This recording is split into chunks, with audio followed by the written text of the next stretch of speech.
Bagaimana teknik dakwah yang baik yang bisa dilakukan? Cara dakwah yang baik adalah tentang bagaimana cara menyentuh hati. Jika hati kita ikhlas, maka hati orang yang didakwahi insya Allah dengan adanya hidayah akan tersentuh. Sebaliknya jika dakwah hanya dari mulut, sementara hati kita pun belum yakin dengan isi dakwah, boleh jadi jawabannya hanya mulut lagi. Wa inna da rabbuka Musa ni'til qaumadh dhalimin.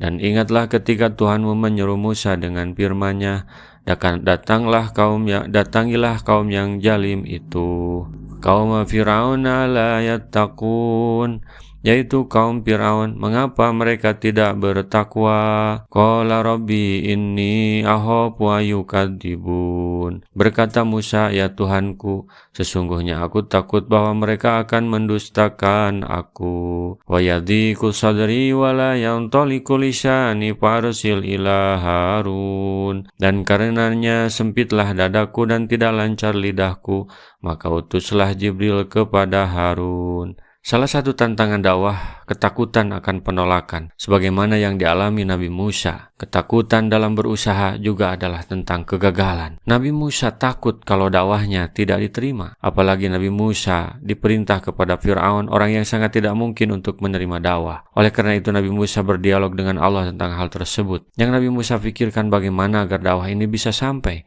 Sementara ia sangat mengenal dirinya, bahwa dirinya kurang fasih dalam menyampaikan. Betapa hatinya punya keinginan kuat untuk sampainya risalah.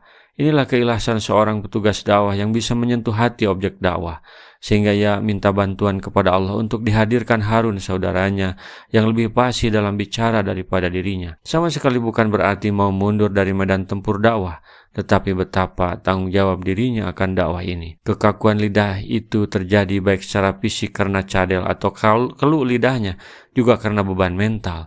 Fir'aun adalah orang tua angkatnya yang banyak memberi bantuan kepadanya sejak bayi sampai dewasa. Kini harus berhadapan dengannya seolah-olah menjadi lawan untuk bertanding. Walahum alayya dambun fakhafu ayaqtulun. Dan aku berdosa terhadap mereka, maka aku takut mereka akan membunuhku.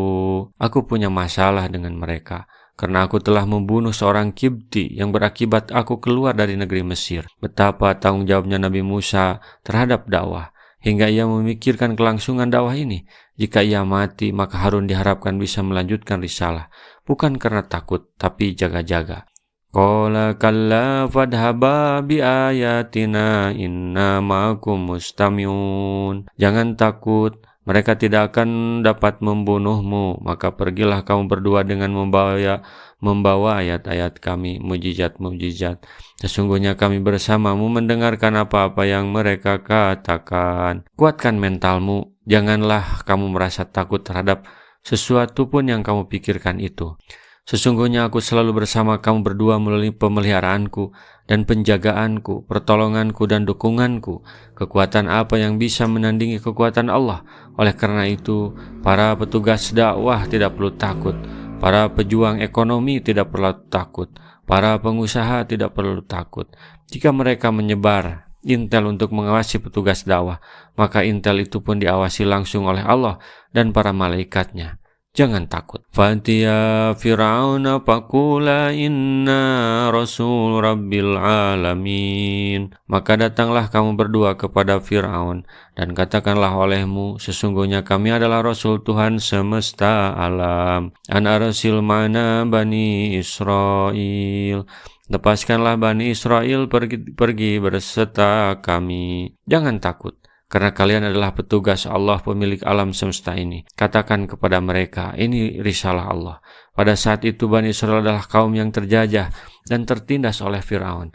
Maka Nabi Musa tampil sebagai tokoh pembebasan untuk mereka. Nabi Musa bukan Rasul kepada Fir'aun dan kaumnya untuk mendakwahi mereka agar memeluk agama dan mengikuti manhaj risalahnya.